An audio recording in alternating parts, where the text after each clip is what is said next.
stood far over the sea. We found a fair land to dwell in, nestled down in the Hudson Valley. Down in the Hudson Valley, down in the Hudson Valley. We found a fair land to dwell in, nestled down in the Hudson Valley.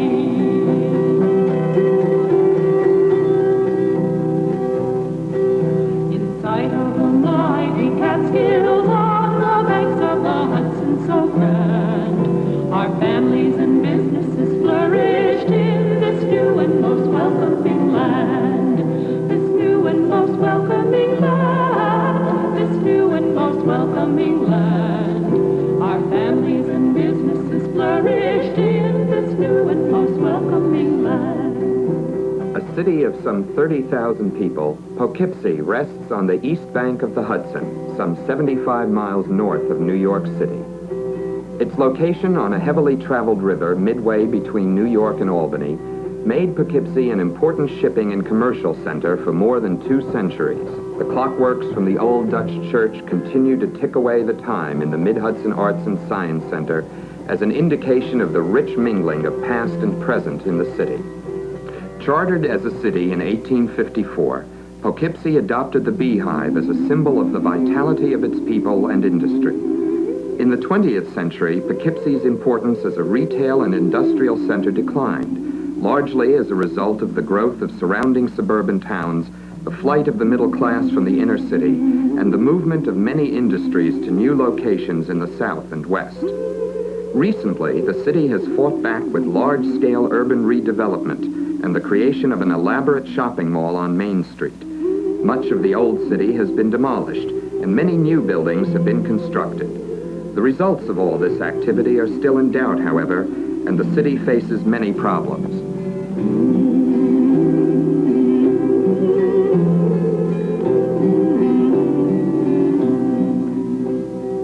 The mayor and members of the Common Council met recently to talk about their city. Mayor Aposporus and Councilman Weil discussed the past and present. I think the Poughkeepsie clearly has an old city as well as a new city, and I believe that probably over the next decade we're going to see the real birth of a new city in Poughkeepsie, modern architecture as opposed to many of our old historic buildings. And I think there'll be an interesting blending as a result of what are probably appropriate planning decisions to maintain historic districts in the city of Poughkeepsie. I think that many of you who, like me, are natives of Poughkeepsie, but unlike me, are a little bit older, have the advantage of being able to see a true transition in the community. The point at which we're at right now is clearly transitional. As the mayor said, as us being members of the city council, I've seen a change in the last 10 years that I've been on the council, and I think we're seeing a change the other way around. Everything's coming back. It's going to take time, as you people know, but I think if we all work together and the people realize out there what the city of Poughkeepsie has to offer, I think you'll see more people moving in. I think you'll see, I hope, a little more industry coming in and things like that. But Poughkeepsie's an old river city, as we all realize, and it has a lot of history. The word Poughkeepsie derived from the Algonquin name for a small spring located about 1 3/4 miles south of the courthouse. The Algonquins gathered around this spring and wove lodges from the abundant cattail reeds. They called the spot Upuki Ipissing. Upuki meant lodge covered, plus Ipis, or little water, plus ing, or place. The reed-covered lodge by the little water place. An Indian trail stretched north from the spring and crossed a small stream which the Dutch named the Fallkill. The first European to visit the area was probably Henry Hudson, who sailed up the river into the unknown in 1609 in his ship, the Half Moon. Hudson sailed in search of the Northwest Passage to the Orient, but soon realized that he was traveling upstream on a river. In the late 17th century, an Englishman and a Dutchman bought a large tract of land near the Fallkill from the Algonquins. Their intent was to attract settlers, and 2 Dutchmen, Baltus van Cleek and Hendrik Ostrom, agreed to the terms. The date of their lease, June 9, 1687, marks the settlement of both Poughkeepsie and Dutchess County. These men eventually built stone houses along the Indian Trail, now known as Mill Street. Van Cleek's house remained until the middle of the 19th century, when it was demolished by Matthew Vassar. The population grew rapidly after 1700. Dutchess County was organized around 1715, with Poughkeepsie as its seat. By 1723, both a Dutch church and a courthouse stood at the corner which later became Main and Market Streets. A road soon stretched east to Filkentown. Other roads were built to a landing at the foot of the Fallkill, then to Union Landing and Lower Landing, as the area grew in importance as a shipping point for agricultural products. Today, little remains of 18th century Poughkeepsie, except the Freer House, built around 1750, the Clinton or Clear Everett House, with origins dating to 1765, and the Glebe House, built in 1767 for the first resident minister of the Church of England. The Clinton and Glebe houses were built on Filkentown Road. Before the Revolution, Poughkeepsie citizens were much divided over the merits of the issue. After Lexington and Concord and the Declaration of Independence, however, the local majority supported the Revolution. Although no major battles were fought near Poughkeepsie, 2 frigates, the Montgomery and the Congress, were built in a shipyard just south of the hamlet. Poughkeepsie blacksmiths also had a hand in forging an immense chain which was stretched across the river at the Hudson Highlands in an effort to halt British ships. On August 6, 1777, the British broke the famous chain and took Fort Montgomery. Governor George Clinton wrote to Washington, "I have to add that by some fatality, the 2 Continental frigates were lost. The ship Montgomery fell down so near the chain that Captain Hodges set her on fire to prevent her from falling into the hands of the enemy.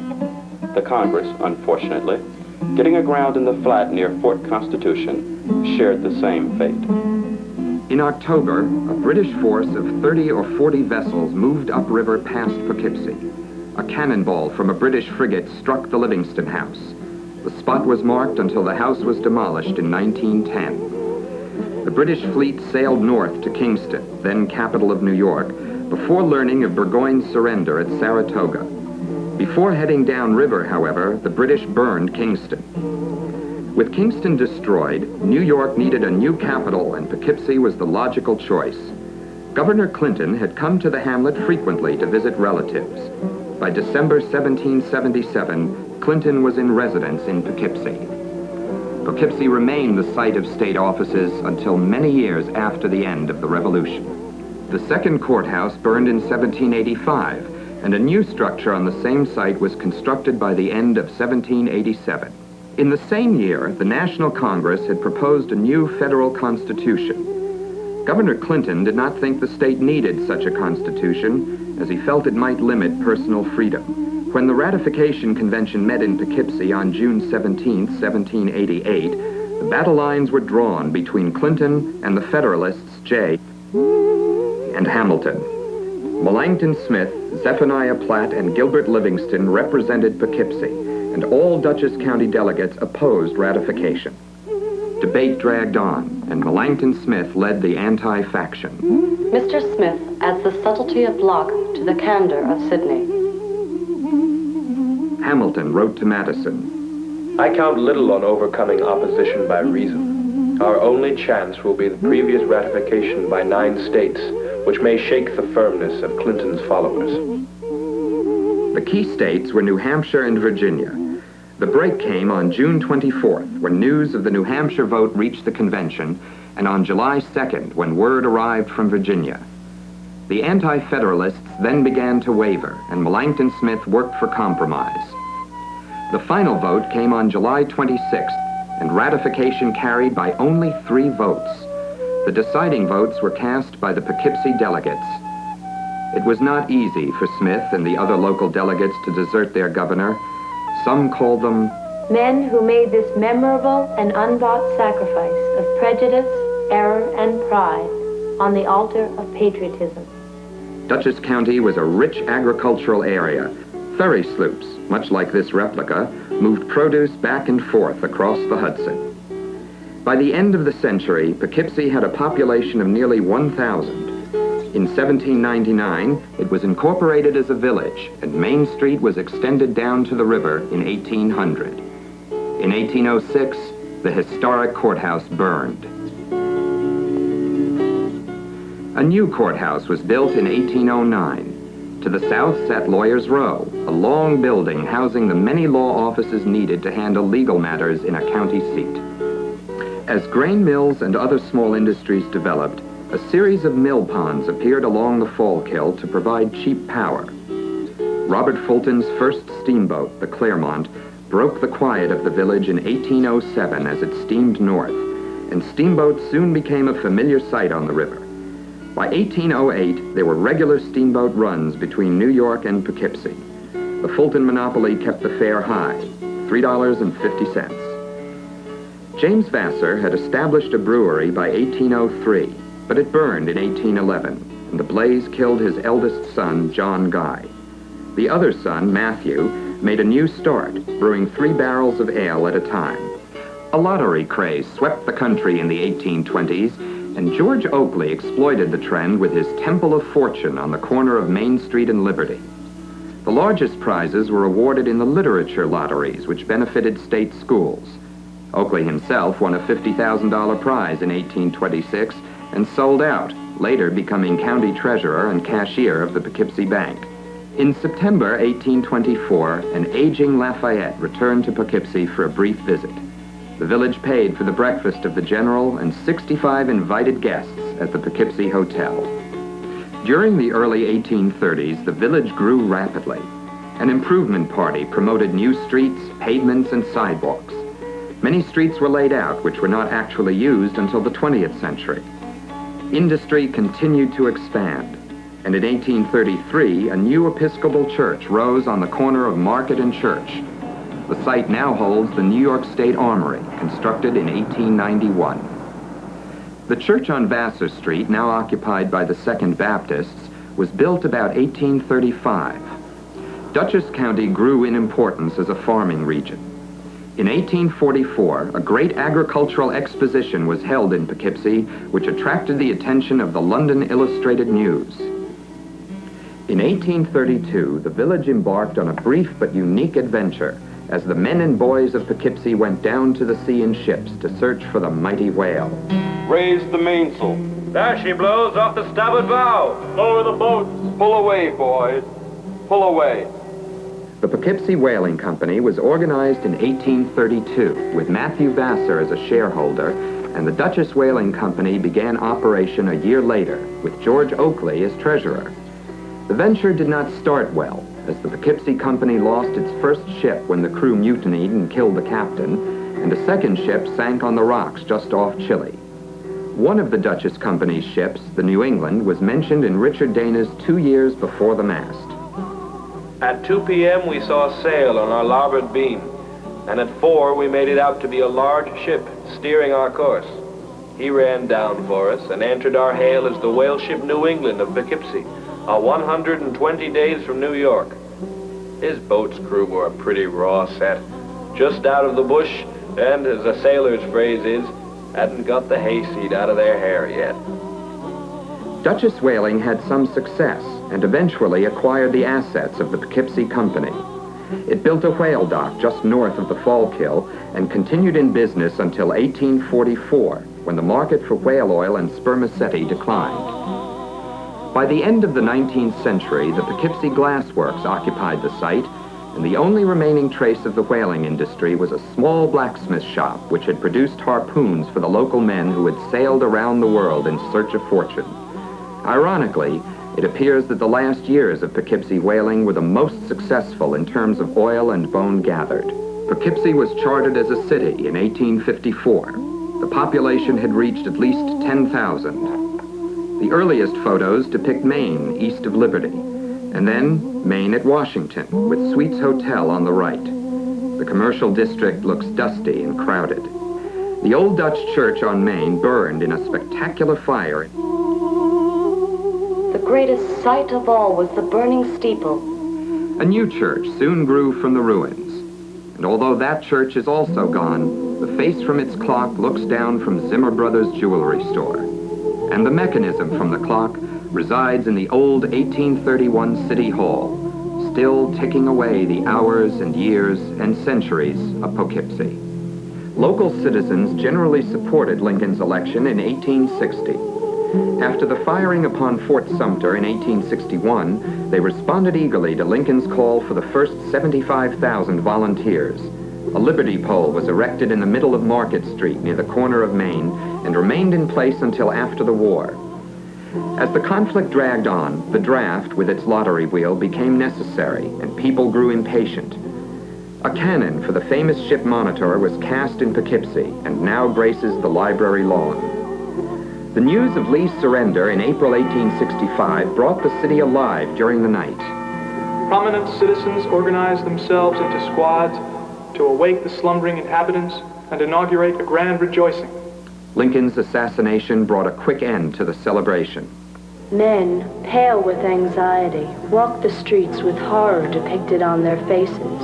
Matthew Vassar carried a magnolia branch down to Lincoln's funeral train as it paused in Poughkeepsie during its journey to Illinois.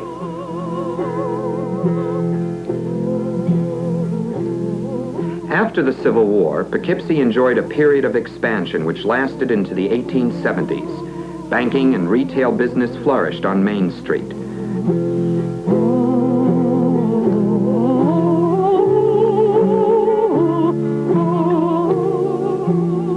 A landmark dating back to the 1820s was the Poughkeepsie Hotel, which occupied a site on Main near the north end of Market.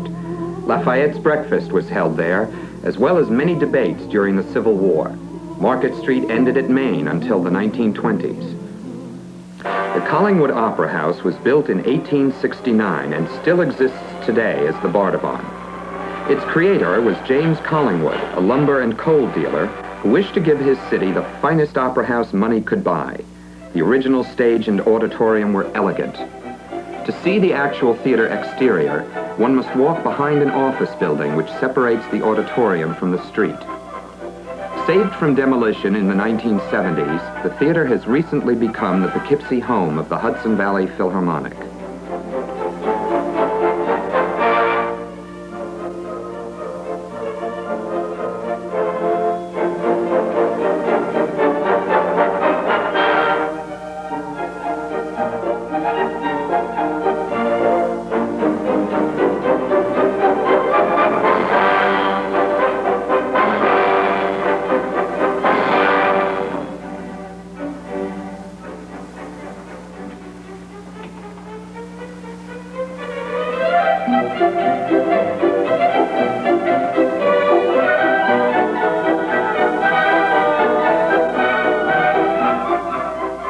During the 19th and early 20th century, many renowned performers appeared on the Collingwood stage.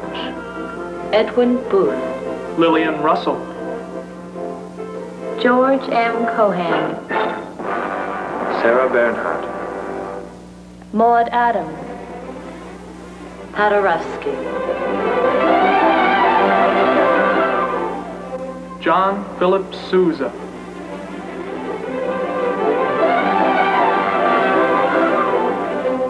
The Collingwood was extremely popular with local audiences.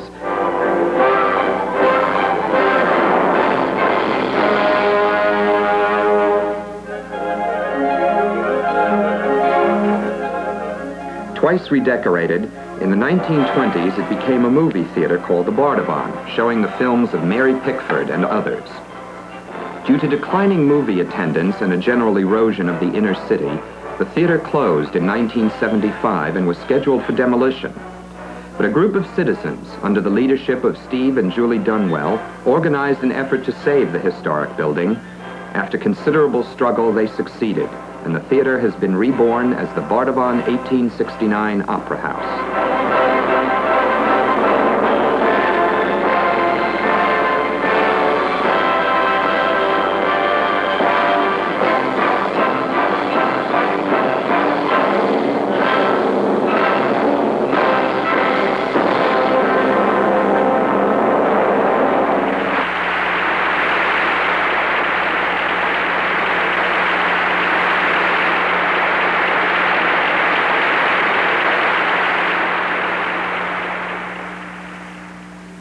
The enthusiastic audience which greeted the Collingwood in 1869 probably resulted from the rich tradition of education which existed in the area. From early in the 19th century, Poughkeepsie was known as a city of fine schools.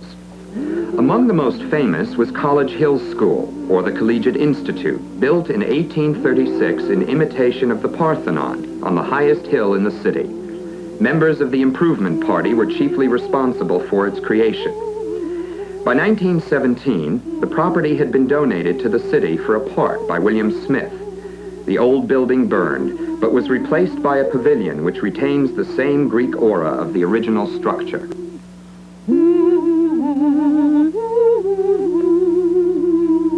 By the mid-1850s, the childless Matthew Vassar had amassed a considerable fortune and wished to use some of it for the betterment of society. Friends convinced him that he should establish a school. If you will establish a real college for girls and endow it, you will build a monument for yourself more lasting than the pyramids. You will perpetuate your name to the latest generations. You will be the pride and glory of Poughkeepsie, an honor to the state, and a blessing to the world. From its inauguration in 1865, Matthew Vassar's monument has grown into a world-famous coeducational college. Decidedly overshadowing Vassar in 1865, however, was Eastman Business College.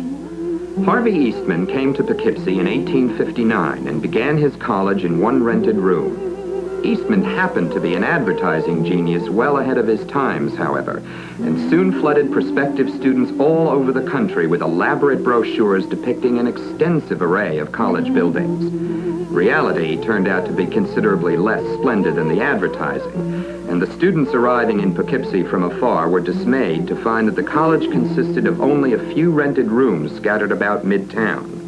I came here with my father in 1859.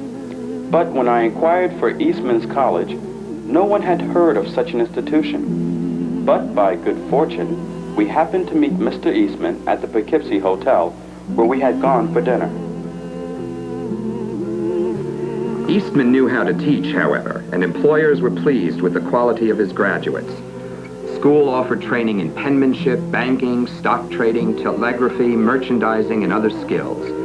It operated imitations of an actual bank and post office, and printed facsimile banknotes and stock certificates for use by the students.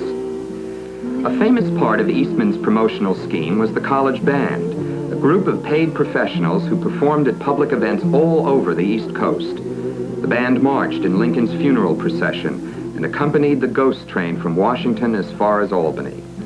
Upon the banks of the Hudson grand, midway from its source to the sea, an institute. In 1864, Eastman hosted a grand banquet for returning Union soldiers, and later recruited heavily in the South among Confederate veterans.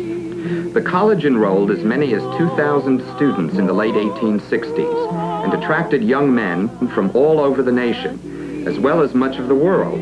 After Eastman's death, the college continued to prosper for many years. By 1926, it had declined, however, and was desperately seeking students.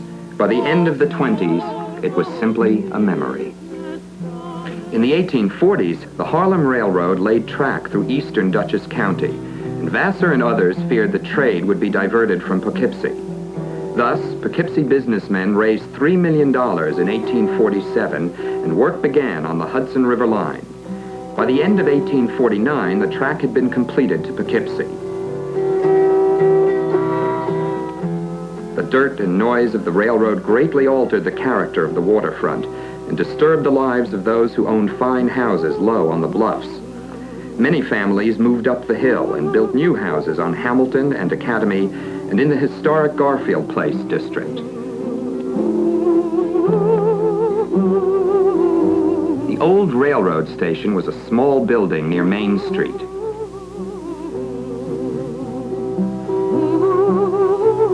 In the early 20th century, the New York Central built an elegant new station patterned after Grand Central. It has been recently renovated as part of Amtrak's effort to upgrade passenger service. Today, Poughkeepsie is served by commuter cars to New York and long-haul Amtrak turbo trains carry passengers to more distant points. Harvey Eastman's impact on the city did not end with his college. In 1867, he was one of those responsible for building the Soldiers' Fountain to honor the Civil War dead. By the 1970s, the fountain had fallen into disrepair, but was restored as a part of urban renewal. Today, it again gleams as it did when first dedicated on the 4th of July, 1867.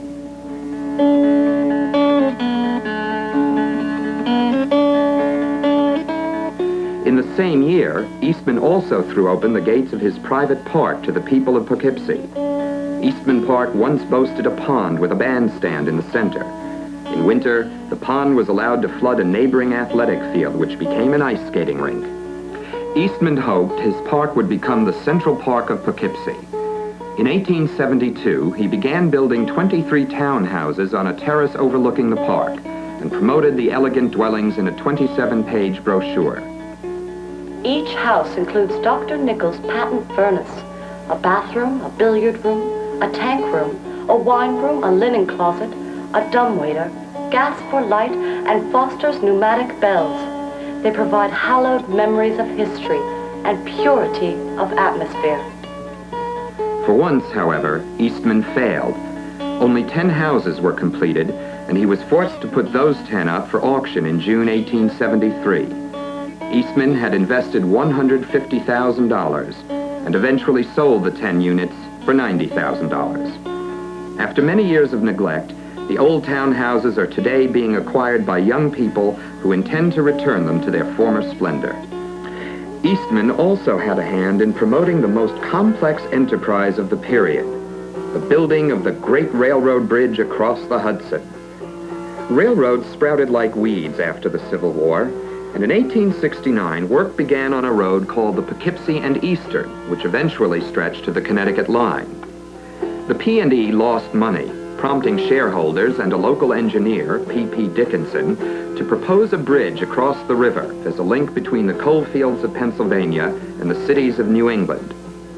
Initial plans called for a suspension bridge, but the span was too long, and the final sketches showed a truss and cantilever structure. Elected mayor in 1871, Eastman fought the riverboat interests in Albany to win a charter for a suspension bridge, but had to fight the battle again for a second charter when the design was changed. A 50-gun salute accompanied the groundbreaking ceremony in 1873, but due to the financial panic, work did not actually begin. Promised funds were withdrawn, and Eastman and others labored to refinance the bridge company. Work began in earnest in 1876 and continued through 1877. Then, the third pier collapsed, causing the bankruptcy of the builder, the American Bridge Company. After this second failure, Eastman and the other bridge advocates were much ridiculed. They had promised a bridge which would bring boom to Poughkeepsie. It had produced only failure instead. Poughkeepsie's debt wiped out. Population, 1880, 80,000. Tablet by H.G. Eastman. Eastman died in 1878 at the age of 45, some said as a result of his efforts to save the bridge. The completed piers sat idle for 9 years, until a new company was organized with John Brock of Philadelphia as president. John Isaac Platt returned to Albany and again fought the river interests to win a new charter. After 1886, work progressed rapidly. Finally, on August 29, 1888, not long after the centennial of the Constitution, the last pin was driven in the cantilever span between Pier 5 and the East Shore. P.P. Dickinson and construction engineer John O'Rourke sat at the throttle of the first locomotive to cross the bridge. The bridge was an impressive engineering feat and attracted national attention. In its day, it was the longest bridge of its type in the world. It stretched from bluff to bluff, a total length of 6,767 feet. Some called it the ninth wonder of the world. As impressive as it looked, the bridge did not produce the great economic boom and population growth which its backers promised. Between 1880 and 1900, the city's population expanded from only 20,000 to about 24,000. For many years, the bridge carried passengers back and forth to picnic grounds in Highland. But by the 1950s, only freight trains crossed the span. Then, in May 1974, a serious fire weakened the bridge and left it useless. Various efforts have been made to secure funds to repair the bridge, but Conrail and federal officials seem to feel that it has little value in today's world. The tracks lie warped and the railings broken. The gates sit locked. The bridge now stands dark above the river as a ghostly symbol of the 19th century capitalists' dreams of fortune for themselves and phenomenal growth for Poughkeepsie. Perhaps the most famous of the old steamboats was the Mary Powell, which served Poughkeepsie and the river between 1861 and 1923.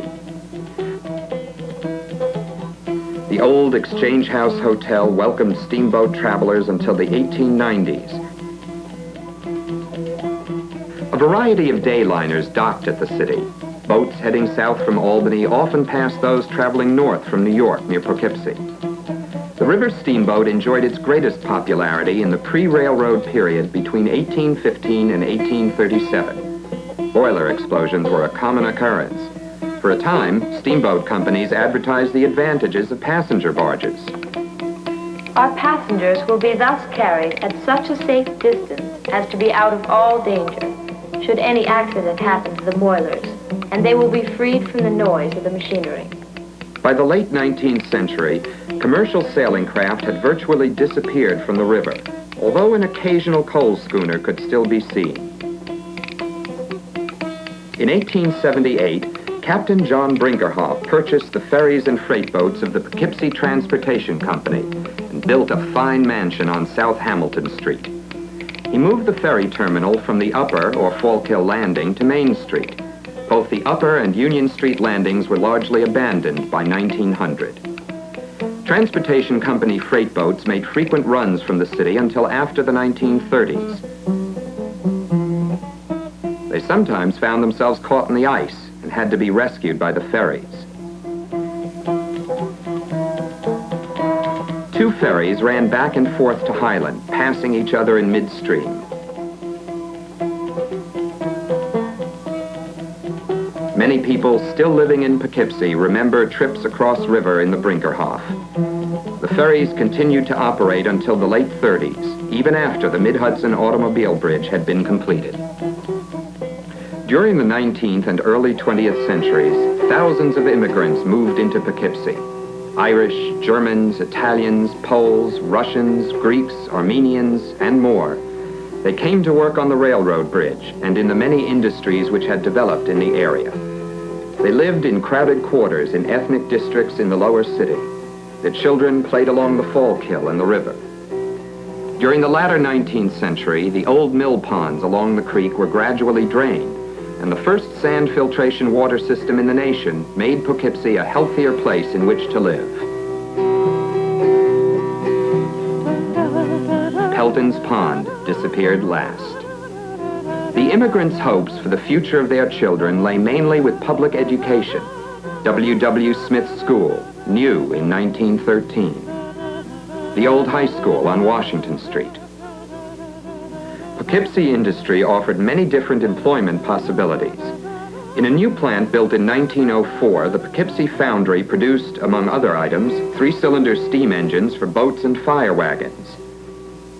Lum & Company, sash manufacturers on Lower Main, founded by George Lum. Wholesale Grocers, Reynolds & Company, operated by William Reynolds and George Kramer. Adam Clare made Poughkeepsie pottery, which has become a collector's item in the 20th century. Chair and furniture factories such as C.N. Arnold's and Chichester's. Shoes and boots were manufactured in the Red Mills buildings near Clinton Square. The famous Buckeye Moa Works of Adrian's Platt & Company. By early 20th century, this large plant had been acquired by the Moline Company. It burned in the late 1930s in a spectacular blaze of questionable origin. The factory was never rebuilt.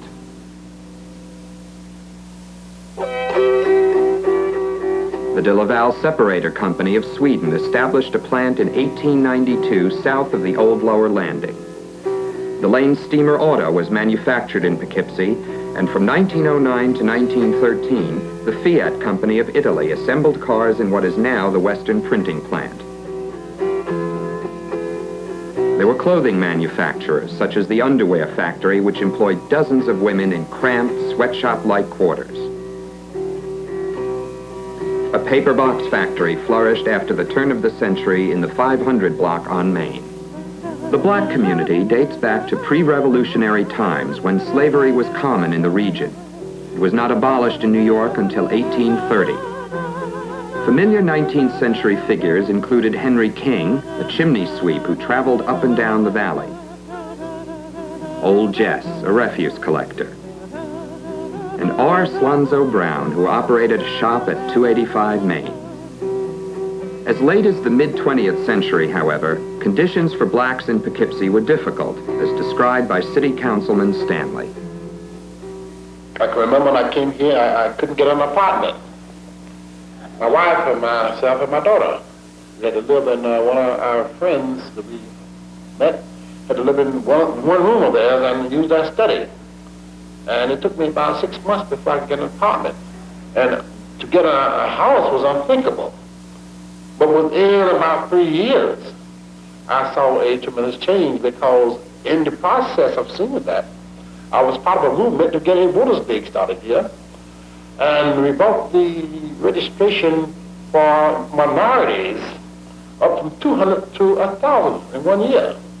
And we practiced a block vote, which made the politicians realize that we were here. And all of a sudden it became very, very open. I want to know what they could do to help. And so that was what I believe was the beginning of a much better Poughkeepsie on those bases. One old housing area in the lower city which carries special interest is the Union Street Historic District. Scheduled for demolition as part of the urban renewal program in the 1970s, this area was finally saved through the efforts of a citizens group and the Community Development Agency. The old row houses dated back to the 1830s and had housed generations of Irish and German immigrants. Today, most have been renovated and are occupied by young middle-class families who have returned to the inner city. In the fall of 1981, one such house, dating from 1850, was split into apartments and decorated in a variety of traditional and modern styles as a benefit exhibition for the Hudson Valley Philharmonic. The old city and the new truly exist in harmony on Union Street. The Market and Main Street areas bustled with retail and commercial activity from the 1880s until the First World War. Ground was broken for a new courthouse in 1902, and the building opened a year later. It is still used today. The original 18th century deed required that a jail cell be included, and one was duly built in the basement.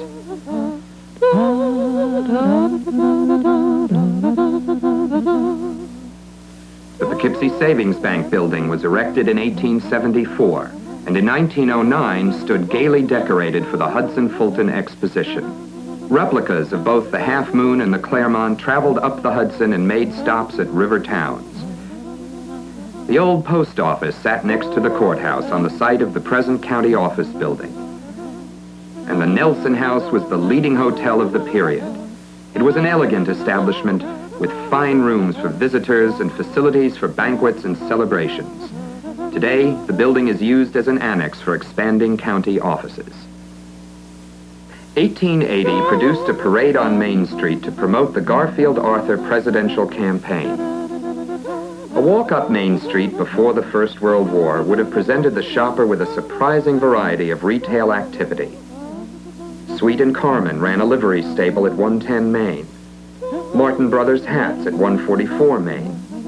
Jacob Schrouth had an ice cream parlor at 149, which later moved to Market Street.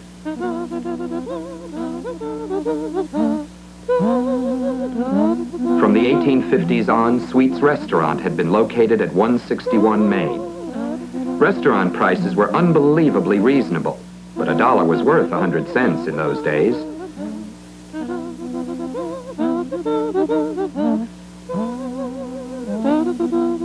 Zimmer House distributed wholesale beer at 219. The Knickerbocker Restaurant at 225 Main.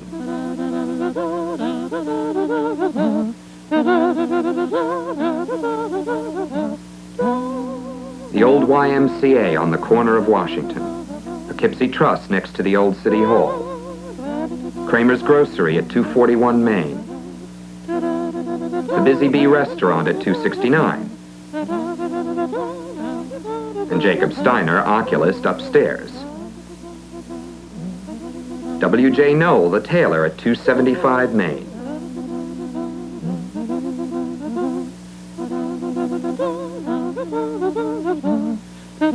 Moving east on the trolley, one passed Schwartz & Company, clothiers, at 303. A happy crowd leaves the Dutchess Vaudeville Theater.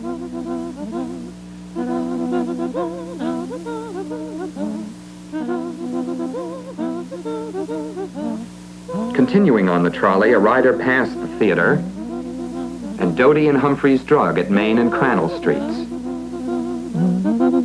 Catherine Street, looking toward Main. The Morgan House at Main and Catherine, with Wallace's department store on the left. The Pompey Room in the Morgan House. Wallace's was an important retail store until the 1970s and was crowded with shoppers at the turn of the century. Across the street was the famous Lucky Platt & Company. Begun on a small scale in the 1830s, by the 1890s, the business had become the leading department store in the mid-Hudson Valley. Partners in the venture included Edmund Platt and Smith L. DeGarmo. Sale day at Lucky Platt brought hordes of shoppers to the city. The store prospered until the 1960s, when shopping centers and discount stores lured away its patrons. After an abortive attempt to operate as a discount shop, Lucky's closed its doors in 1980. Today, the storefronts on Main Mall do not reflect the 19th century. But if one lifts his eyes to the upper stories, he can still see traces of the old Poughkeepsie. Many of the old facades are disappearing, however, as portions of Main Street are torn down to make way for modern buildings. 1888 remains memorable for the legendary blizzard which swept the city on March 12th. Snow had to be removed by hand, and the giant drifts curtailed retail business for several days. The Atlantic and Pacific Tea Company at 291 Main dug tunnels to its doors and offered inducements to brave customers. Please keep off the grass. This pile of snow and tunnel given away with 1 pound of tea. Mama's Pet, our Easter panels. We charge no toll for going in the tunnel. Neither will we charge anything for our Easter panel, which we will present to all our customers during Easter week. Perhaps the most famous and enduring of Poughkeepsie businesses was the Smith Brothers Restaurant. James Smith came to Poughkeepsie in 1847, and by 1859 had moved his restaurant to Market Street, where it remained until mid-20th century. James offered customers samples of a black licorice cough candy, which was concocted in the restaurant kitchen. In 1866, James died, and his sons William, or Trade, and Andrew, or Mark, took over the restaurant. William, particularly, was an astute businessman and began to promote the cough drops. They were first distributed in bulk. Stores sold them from glass countertop jars. Later, the drops were packed in the famous box with Trade and Mark on the cover. The cough drops were so popular that various imitators sprang up, and the Smiths fought court battles to protect their trademark. In 1877, 17,300 pounds of candy were produced. By 1880, the cough drops were manufactured in an old ice house and barn on Church Street. The packaging of the drops was consigned out to families who lived in the area. In 1913, William W. Smith died, leaving the business to his only son, Arthur. Arthur was not very devoted to the company, but his two sons, William W. and Robert L., had much of their grandfather's genius.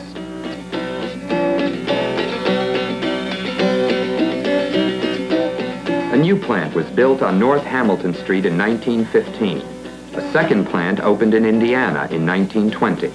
The cough drops were still cooked in great vats and poured onto marble tables, then fed into a machine which stamped out the drops, carried down conveyor belts, and packed in small boxes by women workers, and crated for shipment to all parts of the country. The Smiths' advertising genius persisted for many years, as seen in these 1917 advertisements. In the late 50s, the old restaurant on Market Street closed. In 1962, the cough drop business was sold to Warner Lambert Pharmaceutical. This giant company closed the Poughkeepsie plant and consolidated operations in the West. As late as 1972, however, Smith Brothers cough drops were still the fourth most popular brand in the country. The Vassar family also contributed greatly to the welfare of the city. Matthew Vassar Jr. and John Guy Vassar were responsible for building Vassar Brothers Hospital in 1884. Vassar Brothers Institute rose on the site of the original brewery in 1882 as a home for the Poughkeepsie Literary Society and the Society of Natural Science. Its theater is in constant use today. In 1880, the Home for Aged Men was opened on the site of Matthew Vassar's old residence. The building now serves as the Caneen Hackett Cultural Center. Poughkeepsie enjoyed a horse-drawn trolley system from the 1870s on. In 1893, the cobblestone streets were torn up in order to lay tracks for an electric street railway. The first electric trolley began operation in October 1895. Tracks were laid in many directions, and one line extended from the ferry terminal at the river to Vassar College.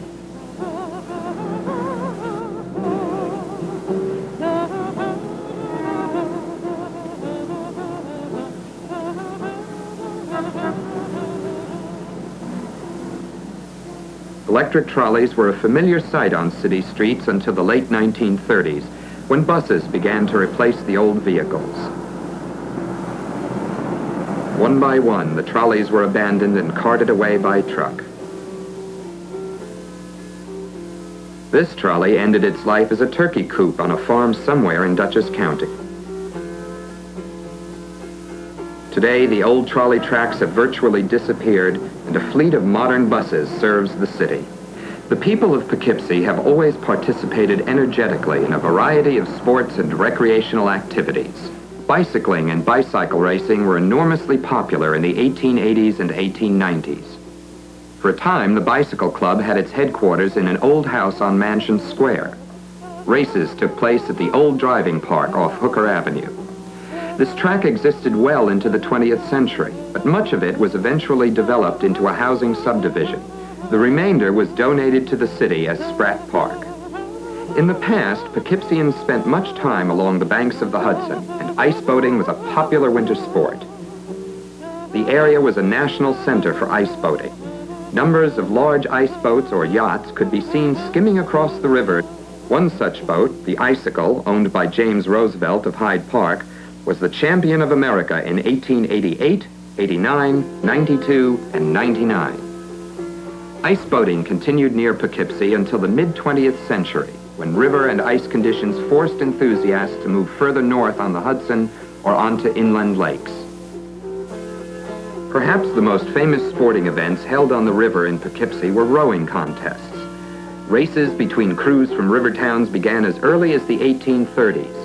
By 1865, thousands of visitors attended the contests and wagered as much as $100,000 a race. The crowd sometimes got rough and exerted pressure on the officials. By 1895, the town contests had evolved into the collegiate boat races, or regatta, which continued to bring thousands of spectators to Poughkeepsie each June. The leading college crews of the nation competed. Dozens of Navy ships, large yachts, and other vessels sailed upriver to view the contests. Spectator trains followed the action as the rowing shells raced downriver. After mid-century, the collegiate races moved upstate, and Poughkeepsie lost one of its most famous events. World War I brought parades of soldiers and sailors to Main Street, and a patriotic boy with dogs stood in front of Vassar Main Gate. John Sickley, Adrian's library director, served as an Army librarian in South Carolina. A plaque on the courthouse remembers the dead. Franklin and Eleanor Roosevelt were frequent visitors to the city in the 20th century. FDR often launched his campaigns or made important speeches in front of the Nelson House on Market Street. Of very great importance is the subject of prohibition, which is a great moment in every part of the state. It is my belief that in the state of New York, an overwhelming public opinion is opposed to the 18th Amendment. The crux of the matter is that the 18th Amendment has not furthered the cause of a greater temperance in our population. When the Mid-Hudson Automobile Bridge opened in 1930, Eleanor Roosevelt cut the ribbon.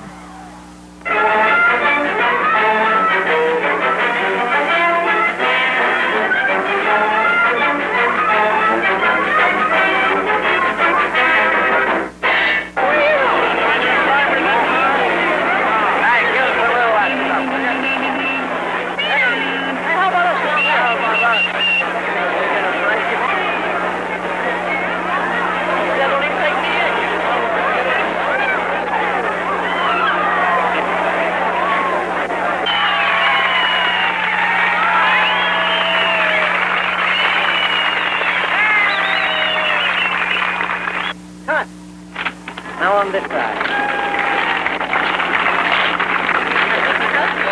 You ready? Go ahead, go.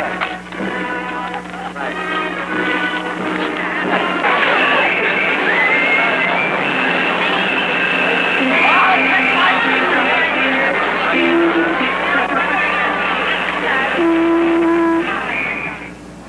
FDR delivered speeches from Union Square near the entrance to the bridge. It is said that there are some 12 million people in this state.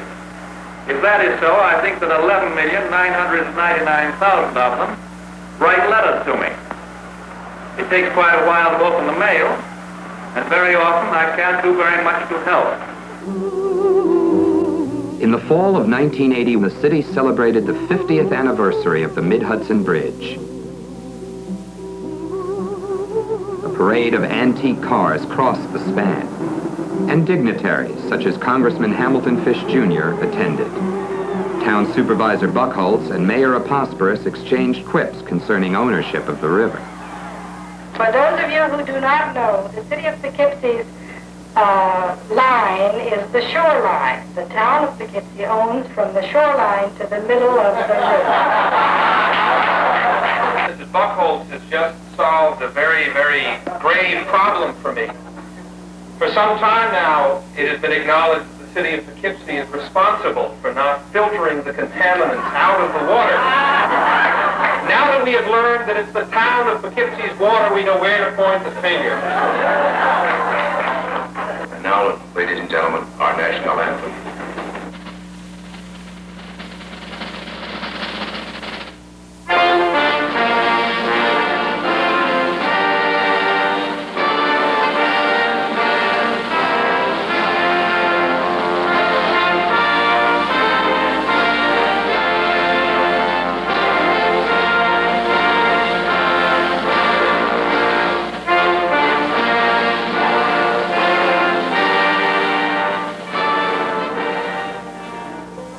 Part of the old Pomfret House was removed in 1926 to allow the extension of New Market Street north to Mansion. In the 1930s, a new post office was built at the end of New Market, and FDR spoke at the groundbreaking. The building went into service in 1938. Sometimes there come letters from mothers asking what is the best remedy to carry their children through the teething period. Sometimes lovers write to me to ask what is the best method of expressing that love one to the other. Sometimes people write me about public officials, and they expect that I have the same kind of authority over the local policeman on the corner that I have over the heads of the State Department. Although struggling with the Depression, Poughkeepsie continued to throb with life and vigorous commercial activity through the 1930s and well beyond World War II. City Councilmen Lettery, Runza, Green, and Weil remember the past. Of course, our big playground was the waterfront and the dayline ferries and the railroad station. Trolley cars, of course. We used to hitch a ride on the rear of the trolley cars. I'm going back to around the mid-1930s. we did learn how to swim in the river. Dayline, Pat mentioned, we used to go down and dive for coins. We used to go out and look for iron boards because the next day we'd go down to the dayliner, get on the iron board like a surfboard. We'd go out and they'd flip us coins. We used to dive for them. From Clinton Square to Market, it used to take about an hour and a half to get to Market Street because of the traffic congestions on a Thursday night shopping. That was a big thing. I think I saw the picture. It was American graffiti. Poughkeepsie was, let me tell you, Poughkeepsie was the hub of the whole Hudson Valley, I would venture to say in those days. And as I say, Lucky's and Wallace's were just tremendous. They still have the markers out in the county where Lucky Flats had little markers said so many miles to Poughkeepsie. And really, it's a shame to see these two places closed up today. And Councilman Weinberg comments. I remember some of the old restaurants we used to have in Poughkeepsie, like Morrison's and Come on, Smith Brothers. Smith Brothers. That was the place. Well, I think Becker's the Admiral Room and the Nelson House. Yeah. And an ice cream store over there next to Smith Brothers. What was the name of it? Schultz or Schultz? Schultz. After 1945, however, the inner city began a slow decline. One factor is described by Councilwoman La Fuente. Your change around here is the north-south arterial, because as I have campaigned, I've met people who were moved by that. Other forces are outlined by Councilman Lettery. Because of the new industry and because of the prosperity of post-World War II, Poughkeepsie, city of Poughkeepsie, was left behind, and our neighbors to the south and east really became more prosperous and more fully developed. What we are doing today is playing catch-up. Now, we have made some strides. We have a long way to go, in my opinion. But I suspect by the decade of the 90s, which is not too distant, we will have caught up a large portion of that lost market. Colette indicated earlier, where we were a retail area, we no longer will be that. We will be the entertainment, cultural, and the financial and governmental center of Dutchess County. And we will have many offices, I believe, on Main Street or Main Mall in place of some of the retail stores. Will the financial plaza now rising on the historic corner of Main and Market provide the spark for a revitalized inner city? Only time will answer the question. As Poughkeepsie looks toward the 300th anniversary of its settlement, the city's silhouette stands greatly altered from the way it looked 100 or even 30 years ago. A new civic center stands on New Market. And a new city hall has been built up the street. Main Mall has transformed the old retail districts, and numerous parking lots and garages occupy the side streets where small shops once stood. As always, however, the future of Poughkeepsie lies in the hands of its people. Today, one feels a strong undercurrent of art and culture taking root in the inner city. There also seems a new and growing interest in the relationship between the city and the river. Warriors Park has been built along the waterfront on the site of the old Vassar Brewery. Its mosaics depict the history of the city. Its green shore directs people back to the stream from which Poughkeepsie grew. The spirit one feels in Poughkeepsie today will surely bring a bright 21st century to the city, but progress will not come without struggle and dedication. Mayor Aposperis states the challenge.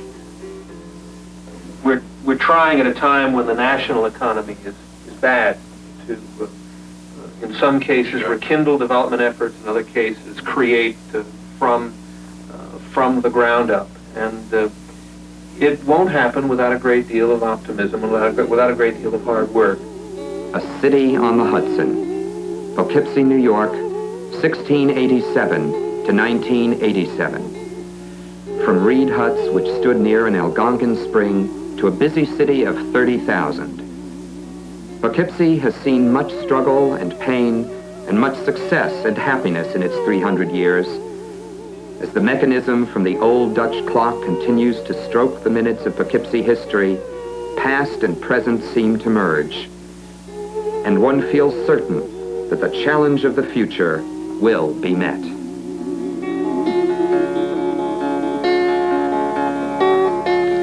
I have always had a cool wind in my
river